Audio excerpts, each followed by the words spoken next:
എല്ലാവർക്കും നമസ്കാരം. ഇത് എയിമേഴ്സിലെ 2025-26 അധ്യയന വർഷത്തിലെ വിദ്യാർത്ഥികൾ ചേർന്ന് തയ്യാറാക്കിയ സെമിനാർ ആണ്.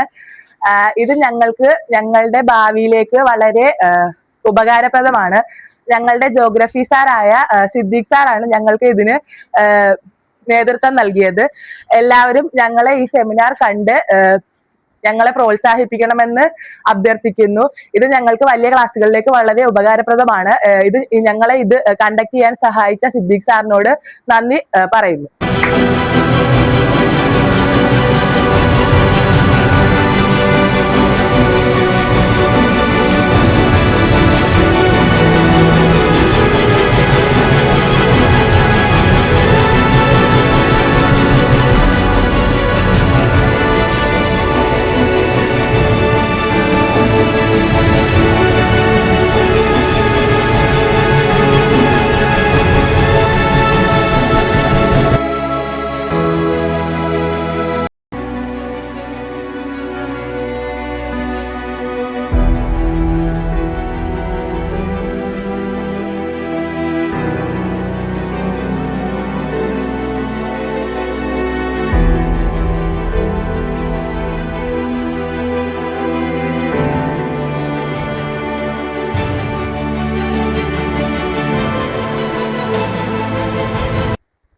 അങ്ങനെ ഈ പീഠഭൂമിയും പ്ലേറ്റ്യൂസും റിവറൊക്കെ ഒരു ദിവസം കൊണ്ടൊന്നും ഉണ്ടായത് വർഷങ്ങളായി അതിന്റെ കുറെ മൂവ്മെന്റ്സിന്റെ അടിസ്ഥാനത്തിൽ ഇതെല്ലാം ഉണ്ടായത്.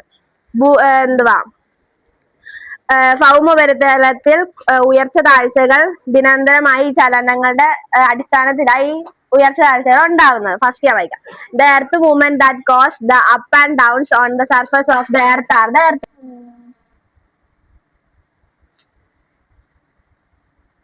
എൻഡോജനിക് മൂവ്മെന്റ് എന്നും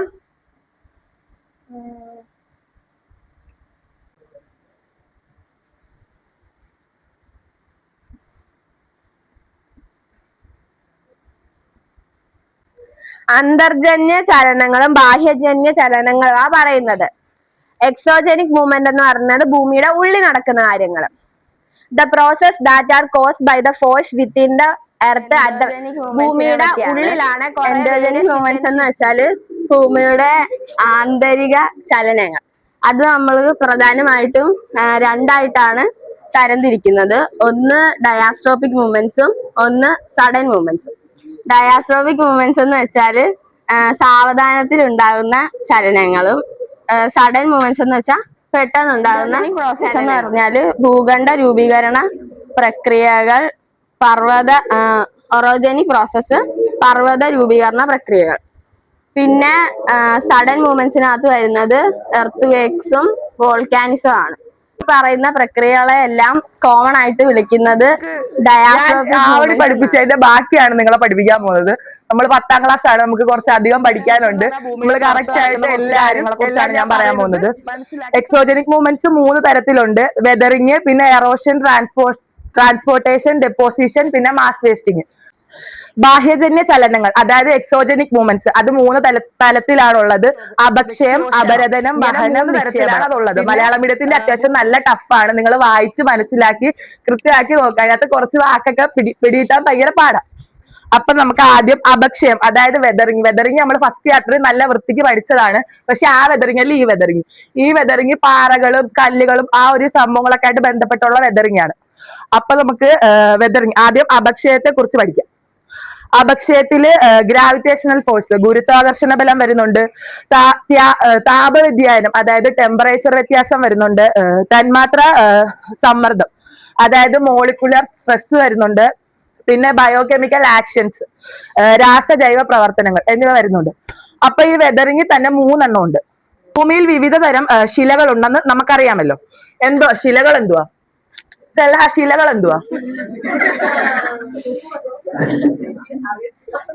ശിലകൾ എന്ന് വെച്ചാൽ ഈ പാറകള്, കല്ലുകൾ, അതിനെയൊക്കെ നമ്മൾ ശിലകൾ എന്ന് പറയുന്നത്. ഈ വെതറിങ് എന്ന് പറഞ്ഞാൽ ശിലകൾക്ക് ഉണ്ടാവുന്ന മാറ്റങ്ങളെ കുറിച്ച് പറയുന്നതാണ് ശിലകൾ, അതായത് വെതറിങ്. 3 തരത്തിലുണ്ട്. ഇരുന്നു ആർക്കെങ്കിലും സംശയം എന്തെങ്കിലും ഉണ്ടെങ്കിൽ ചോദിക്കാം, മടിക്കേണ്ട കാര്യമൊന്നുമില്ല. അപ്പൊ വെതറിങ് 3 തരത്തിലാണ്. അപക്ഷയം, വെതറിങ്ങിന്റെ മലയാളം അപക്ഷയം എന്നാണ്. അപ്പൊ അപക്ഷയം 3 തരമാണ്: ഭൗതിക അപക്ഷയം, രാസിക അപക്ഷയം, ജൈവിക അപക്ഷയം. ഈ പേര് കേൾക്കുമ്പോ തന്നെ അറിയാമായിരിക്കുമല്ലോ ഇത് എന്തുമായിട്ട് ബന്ധപ്പെട്ട്. ആ പാറയുടെ ഉള്ളിലായി വെള്ളം ഉള്ളത്. അപ്പൊ ഈ വെള്ളം ഈ താപനില കൂടുമ്പോഴും കുറയുമ്പോഴും ഇത് അതിന്റെ ഉള്ളിലിരുന്ന് ഐസാവും. ഐസാവുമ്പോ എന്താ, അത് അതിന്റെ ഉള്ളിലിരുന്ന് പൊട്ടും, അങ്ങനെ പിളരാൻ കാരണമാവും. അതാണ് ഫിസിക്കൽ വെതറിങ്, അതായത് ഭൗതിക അപക്ഷയം. ഭൗതിക അപക്ഷയം മനസ്സിലാവാത്ത ആരിലുണ്ടോ? ഒന്നുമില്ല, പാറയുടെ ഉള്ളില് വെള്ളം ഇരുന്ന് കട്ടിയാകുമ്പോഴത്തേക്ക് അത് പിളരുന്നു, അത്രേ ഉള്ളൂ. വേറെ മനസ്സിലാവും. കെമിക്കൽ വെതറിങ് എന്ന് പറയുമ്പോ തന്നെ എന്തുമായിരിക്കും മനസ്സിലാവുന്നത്? അത് രാസപ്രവർത്തനമാണ്. ഇതെല്ലാവർക്കും മനസ്സിലാവില്ല, ഏത് പൊട്ടന്മാർക്കും ഉണ്ടല്ലോ അത് മനസ്സിലാവും. രാസപ്രവർത്തനം നിന്നെയല്ല, രാസപ്രവർത്തനമാണ്. ഓക്സിജൻ, കാർബൺ ഡൈ ഓക്സൈഡ്, പിന്നെ വാട്ടർ, H2O പോലത്തെ സംഭവങ്ങളൊക്കെ ആയിട്ട് ഇതിന്റെ ഉള്ളിലുള്ള മിനറൽസ്, അതായത് ധാതുക്കള് ഒരു കെമിക്കൽ റിയാക്ഷൻ ഏർപ്പെടും. അപ്പൊ ഈ കല്ലുകൾ പിന്നെയും വിഘടിക്കും. ഈ ഓരോരുത്തരുടെ മുഖത്ത് നമ്മൾ ആസിഡ് ഒഴിക്കുമ്പോൾ അതിങ്ങനെ കണ്ടേലേ. അപ്പൊ ഈ പാറയുടെ ഉള്ളിൽ ഇതുപോലെ ഈ വേരൊക്കെ കിളിച്ചിറങ്ങുമ്പോഴത്തേക്ക് അതിന്റെ ഉള്ളിൽ പിളരാൻ സാധ്യത, പിന്നെയും പിളരും. പിന്നെ ഈ കൊച്ചു കൊച്ചു പ്രാണികളും അതുകളൊക്കെ ഈ കൂടുണ്ടാക്കും. പെരിച്ചായി, പാമ്പ് അതൊക്കെ കൂടുണ്ടാക്കുന്നത് ഇത് വിഘടിക്കാൻ കാരണം എന്ന് പറയുമ്പോഴത്തേക്ക് ഈ കല്ലൊക്കെ പൊട്ടിക്കഴിയുമ്പോ എന്തുവാവും? മണ്ണാവും. അപ്പൊ ആ മണ്ണുണ്ടാവാൻ ഇത് സഹായിക്കും വെതറിങ്. പിന്നെ it helps to separate minerals from rock. ഈ ധാതുക്കളില്ലേ ഇതിന്റെ ഉള്ളിലെ, ഇത് പൊട്ടിപ്പോകുമ്പോഴത്തേക്ക് ധാതുക്കളും ഇതും വേർതിരിക്കപ്പെടും, അതിന് കാരണമാവും. പിന്നെ ഇറ്റ് കോസസ് മിനറൽസ് എൻറിച്ച്മെന്റ്. പിന്നെ ധാതുക്കളുടെ സമ്പുഷ്ടി, നമ്മൾ ഫുഡൊക്കെ കഴിച്ച് പുഷ്ടിക്കാന്നൊക്കെ പറയത്തില്ലേ, അതുപോലെ ധാതുക്കളുടെ സമ്പുഷ്ടിക്ക് കാരണമാവും. പിന്നെ അടുത്തത് it makes mining easier. Mining നമ്മൾ കൊച്ചു ക്ലാസ്സുകളിലൊക്കെ പഠിച്ചിട്ട് ഇപ്പൊ അവിടെ കിടക്കുന്ന പാറ ചിലപ്പോൾ ഒഴുകി വേറൊരിടത്ത് ചെല്ലും. അങ്ങനെ ചെന്ന് ഉണ്ടാവുന്ന സംഭവങ്ങളൊക്കെയാണ് എറോഷൻ, ട്രാൻസ്പോർട്ടേഷൻ, ഡെപ്പോസിഷൻ എന്ന് പറയുന്നത്. മലയാളം മീഡിയത്തിന്റെ അത്യാവശ്യം നല്ല ഡഫ, വാക്കുകളൊന്നും പെട്ടെന്ന് വായി കിട്ടത്തില്ല. മാസ് വേസ്റ്റിംഗ്, അതായത് ഗുരുത്വാകർഷണ ബലം, ഗ്രാവിറ്റേഷണൽ ഫോഴ്സ്. ആരാ ഗ്രാവിറ്റേഷൻ കണ്ടുപിടിച്ചത്? Isaac Newton. എങ്ങനെ കണ്ടുപിടിച്ചത്? ആപ്പിള് തലയിൽ വീണിട്ട്. അതുപോലെ ഗ്രാവിറ്റേഷണൽ ഫോഴ്സ് ആണ് മണ്ടയ്ക്കൂന്ന് താഴോട്ട് വരുന്ന പല പാറകളും കല്ലുകളും ഒക്കെ പല ഷേപ്പിലായി മാറുമ്പോഴത്തേക്കാണ് ഇങ്ങനെ മാസ് വേസ്റ്റിംഗ് സംഭവിക്കുന്നത്. അപ്പൊ എനിക്ക് ഇത്രേ പഠിപ്പിക്കാവുള്ളൂ. എല്ലാവർക്കും മനസ്സിലായെന്ന് ഞാൻ വിചാരിക്കുന്നു. Thank you. ഈ വോൾക്കാനിക് ഇറപ്ഷൻ കാരണം മനുഷ്യർക്കും പ്രകൃതിക്കും ഒരേപോലെ നാശനഷ്ടങ്ങൾ സംഭവിക്കാറുണ്ട്. ഒരുപാട് ആൾക്കാർക്ക് ജോലി നഷ്ടമാവുകയും അവരുടെ വീടുകൾ നഷ്ടമാവുകയും 36,000 പേരുടെ ജീവൻ നഷ്ടമായി. അത് ജാവ ആൻഡ് സുമാത്ര ഇന്തോനേഷ്യയിലുള്ള ആ ഒരു സ്ഥലത്തുണ്ടായിരുന്നതാണ് ഈ കറാക്കട്ട ഐലൻഡ്. അതിന് മുമ്പ് ഒരു ക്വസ്റ്റ്യൻ ഉണ്ട്, അത് കണ്ടായിരുന്ന ഒരു മഞ്ഞ ബോക്സിൽ, which is only active volcano in India. ഇന്ത്യയിൽ ആകെയുള്ള ഒരു ആക്റ്റീവ് ആയിട്ടുള്ള വോൾക്കാനോ എന്ന് പറയുന്നത് ബാരൻ ഐലാൻഡ് ആണ്. നിക്കോബാർ ഐലൻഡിലാണ് ഉള്ളത്. അതിന് പ്രത്യേക ആൾക്കാരുണ്ടല്ലോ, അപ്പൊ അവര് തന്നെ അതിന് ഉള്ള ഇൻസ്ട്രുമെന്റ്സ് വെച്ചിട്ട് തന്നെ നിരീക്ഷിക്കാൻ നോക്കുക. And constructing buildings capable of withstanding lava flow and ash fall after an eruption. ഇങ്ങനെ ഒരു വോൾക്കാനോ ഇറപ്ഷൻ ഉണ്ടായ അതിൽ നിന്നും അതിജീവിക്കാൻ പറ്റുന്ന തരത്തിലുള്ള വീടുകൾ നിർമ്മിക്കാൻ, അവിടെ ബിൽഡിംഗ് ഒക്കെ അങ്ങനത്തെ നിർമ്മിക്കാൻ നോക്കുക. തള്ളപ്പെടുന്നത് ലാവ ആണെന്ന്. അത് ഇതിലൂടെ ഭൗമോപരിതലത്തിലൂടെ ഒരു നദി പോലെ ഇങ്ങനെ ഒഴുകി വരുന്നു. ഒഴുകുന്ന പാതയിലെ സർവ്വ വസ്തുക്കളെയും ലാവ കത്തിച്ച് ചാമ്പലാക്കുന്നു. ലാവ ഭയങ്കര ചൂടുള്ളതായതുകൊണ്ട് അത് ഒഴുകി വരുന്ന ലാവ നമ്മുടെ ശരീരത്തിൽ തന്നെ വീണാൽ നമ്മൾ കത്തി എരിഞ്ഞ് ചാരം ആകും. എന്നാലും അവിടെ ജനവാസമുള്ള മേഖലകളാണ്. അവര് അവിടെ ജീവിക്കുന്നതിനുള്ള കാരണം അഗ്നിപർവ്വതങ്ങളിൽ നിന്നുള്ള ചാരം, ലാവ തണുത്തുണ്ടാകുന്ന ശിലകൾ പൊടിഞ്ഞ് രൂപം കൊള്ളുന്ന മണ്ണ് എന്നിവ ഏറെ ഫലപുഷ്ടിയുള്ളതാണ്. ഈ ലാവ അവിടെ തണുത്ത് ഒരു ശില പോലെ അവിടെ കിടക്കുകയും അത് പൊടിഞ്ഞുണ്ടാകുന്ന മണ്ണ് അവിടുത്തെ മണ്ണുമായിട്ട് ചേർന്ന് നല്ല ഫലപുഷ്ടി ഉള്ളതുമാക്കുന്നു. ഇത് കൃഷിക്ക് ഏറെ അനുയോജ്യമാണ്. അതിനാൽ ഇത്തരം പ്രദേശങ്ങളിൽ ആളുകൾ താമസിക്കാനുള്ള കാരണം അവിടുത്തെ ജനങ്ങള് അവരുടെ നിത്യജീവിതത്തിനായി അത് വൈദ്യുതോർജ്ജമായി അവർ കൺവേർട്ട് ചെയ്ത് ഉപയോഗിക്കുന്നുണ്ട്. അത് ചലിക്കാൻ പറ്റാതാകുമ്പോൾ ഒരു സമ്മർദ്ദം അവിടെ രൂപപ്പെടും. ആ സമ്മർദ്ദത്തിലൂടെ ഒരു ഊർജം, ഒരു വലിയ സമ്മർദ്ദം രൂപത്തിൽ ഇങ്ങനെ ഭൂമിക്ക് ഉള്ളിലൂടെ സഞ്ചരിച്ച് ഈ ഭൂമിയുടെ ഈ പുറത്തുള്ള ഈ ഭൗമോപരിതലത്തിൽ എത്തുന്നു. ഈ ഭൂകമ്പ തരംഗങ്ങളാണ് ഭൗമോപരിതലത്തിൽ ഭൂചലനമായി അനുഭവപ്പെടുന്നത്. ഇത്തരത്തിലുണ്ടാകുന്ന ഈ ഉള്ളിലുണ്ടാകുന്ന ഈ ഭൂകമ്പ തരംഗങ്ങളാണ് നമ്മുടെ ഇവിടെ ഈ ഭൗമോപരിതലത്തിൽ ഭൂചലനമായി അനുഭവപ്പെടുന്നത്. ഇത്രയാണ് പഠിപ്പിക്കാൻ. Thank you. അഗ്നിപർവ്വതം ഒരു നദി പോലെയാണ് ഒഴുകുന്നത്. അപ്പം ഈ തീ വീണ സ്ഥലങ്ങളിലെല്ലാം സാധാരണയായിട്ടെല്ലാം കത്തി ചാമ്പലാവുമല്ലോ, അതേപോലെ എല്ലാം കത്തി ചാമ്പലാവുന്നു. അത് തണുത്ത് ഉറഞ്ഞതിന് ശേഷം ഒരു കറുത്ത പാളി പോലെ ആ കറുത്ത പാളികൾ പൊടിഞ്ഞ് ഉണ്ടാവുന്ന മണ്ണ് ഭയങ്കര ഫലഭൂഷ്ടമുള്ളതാണ്. അതുകൊണ്ടാണ് ആൾക്കാർ അവിടെ താമസിക്കുന്നത്. പൊടിഞ്ഞ മണ്ണ് രൂപം കൊണ്ട അതിവിശാലമായ ഭൂപ്രദേശം ഇന്ത്യയിലുണ്ട്. ഏതാണ് ആ പ്രദേശം? പുറന്തള്ളുന്നത് വെച്ച് വൈദ്യുതി ഉണ്ടാക്കുന്നു. എന്നിട്ട് അവിടുത്തെ ലോക്കൽ പർപ്പസിനൊക്കെ അത് ഉപയോഗിക്കുന്നു. അതിലൂടെ നല്ല മൂല്യമുള്ള ധാതുക്കൾ ഒഴുകി ഭൂമിയിൽ lithospheric plate slide over the asthenosphere. എന്തുകൊണ്ടാണ് ശിലാമണ്ഡല ഫലകങ്ങൾ അസ്തനോസ്ഫിയറിന്റെ മുകളിലൂടെ തെന്നി നീങ്ങുന്നത്? Due to mantle convection.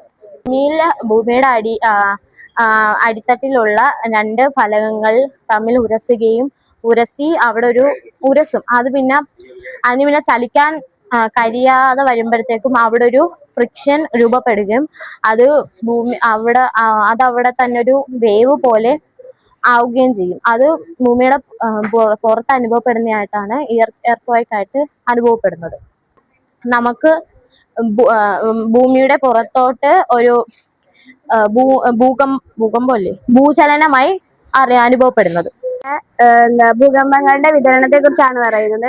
Tectonic ഭൂകമ്പങ്ങളുടെ വിതരണം കാണിക്കുന്ന ഒരു ലോക ഭൂപടമാണ് ചുവടെ നൽകിയിരിക്കുന്നത്. പ്രധാന ഭൂകമ്പങ്ങൾ മേഖലകൾ തിരിച്ചറിയാൻ വേണ്ടി പറയുന്നു. ഇവിടെ കുത്തുകുത്ത് കാണിച്ചേക്കുന്നത് ദുർബല മേഖലകൾ കുത്തുകുത്ത് പറഞ്ഞേക്കുന്നത് ബലമില്ലാത്ത ഭൂകമ്പങ്ങളായി ഉയർന്നു വരുന്നതും തീവ്ര ഭൂകമ്പങ്ങള് ശക്തിയായി ഭൂകമ്പങ്ങൾ ഉണ്ടാകുന്നത് കേട്ടിട്ടില്ലേ? മീറ്ററുകളോളം ഉയർന്നു പൊങ്ങി ഭീമൻ തിരമാലകളായി സൃഷ്ടിക്കപ്പെടുന്നു. ഇത്തരം ഉൽക്കാപതനങ്ങൾ മൂലമാണ് സുനാമികൾ ഉണ്ടാകുന്നത്. ഇത് കൂടുതലായി ബാധിക്കുന്നത് നമ്മുടെ ഈ തീരപ്രദേശങ്ങളിലാണ്. സുനാമിയിൽ നിന്ന് രക്ഷ നേടാൻ നമുക്ക് എന്തെല്ലാം ചെയ്യാനാകും? സമുദ്രനിരപ്പിൽ നിന്ന് പെട്ടെന്ന് നിരവധി മീറ്ററുകളോളം ഓടി ഉയർന്ന പ്രദേശങ്ങളിലേക്ക് മാറുക. സുനാമിയിൽ പെട്ടുപോയ വെള്ളത്തിൽ പൊങ്ങിക്കിടക്കുന്ന ഒരു വസ്തുവിൽ പിടിച്ച് ആയിരക്കണക്കിന് ആൾക്കാരുടെ ജീവൻ നഷ്ടപ്പെട്ട സ്ഥലമാണ് തുർക്കിയിലെ സൗത്ത് ഈസ്റ്റേൺ പാർട്ടില്. പിന്നെ the earthquake which measured 7.8 on the Richter scale and water distribution failed.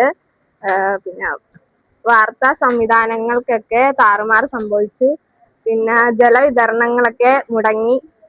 The food supply was distributed and the shortage of medicines was severe. ഭക്ഷ്യ വിതരണങ്ങൾക്കൊക്കെ ദൗർലഭ്യം രൂക്ഷമായി. Rescue operation made difficult by landslides and fires. മണ്ണിടിച്ചിലിനും തീപിടുത്തത്തിൽ നിന്നൊക്കെ രക്ഷാപ്രവർത്തനം തുടങ്ങി. It is next to impossible to predict earthquake very accurately or to completely prevent the subsequent disaster. മുന്നൊരുക്കങ്ങളും ബോധവൽക്കരണങ്ങളൊക്കെ ചെയ്യുക. സുനാമിയിൽ ഉണ്ടാകുന്ന ദുരന്തങ്ങൾ കൂടുതൽ അനുഭവിക്കുന്നത് തീരപ്രദേശങ്ങളിലുള്ള ആൾക്കാരാണ്. സുനാമി വരുമ്പോൾ എന്തൊക്കെ ചെയ്യുമ്പോഴത്തേക്കും നമ്മൾ ആ തീരം വിട്ട് മറ്റ് ദൂരമുള്ള സ്ഥലത്തേക്ക് പോകേണ്ടതാണ്. If you are caught in a tsunami, try to save yourself by holding on to something that can float. Tsunami വരുന്നെന്ന് അറിയുമ്പോൾ വെള്ളത്തിൽ ഉള്ള ഏതെങ്കിലും വസ്തുവെ പിടിച്ച് രക്ഷപ്പെടാം. ഫ്ലോ ചെയ്ത് വരുന്നതിനാണ് ഉരുൾപൊട്ടൽ എന്ന് പറയുന്നത്. ഇതുണ്ടായത് 30 ജൂലൈ 2024 ഡിസ്ട്രിക്ട് ഓഫ് വയനാട് ഒരു ജില്ലയിലാണ് ഉണ്ടായത്. അതായത് അതൊരു ടൈപ്പ് ഓഫ് മാസ് കോസ്റ്റൽ റീജിയനിലാണ് ഇത് ഉണ്ടായത്. പിന്നെ അടുത്ത വേറൊരു മഹാദുരന്തമായിട്ട് പറയുന്നത് ഇതൊരു പ്രതിഭാസമാണ്. റോക്കിന്റെ ചലനങ്ങളും ടോപ്പ് സോയിൽ ഉയർന്ന സ്ഥലത്തിൽ നിന്നും താഴത്തോട്ട് വീഴുന്ന പ്രതിഭാസമാണിത്. ഗ്രാവിറ്റിയുടെ മാസ് വേസ്റ്റിംഗ് ഉണ്ട് നമ്മുടെ ഉയർന്ന പ്രദേശത്ത് കാണപ്പെടുന്നത്.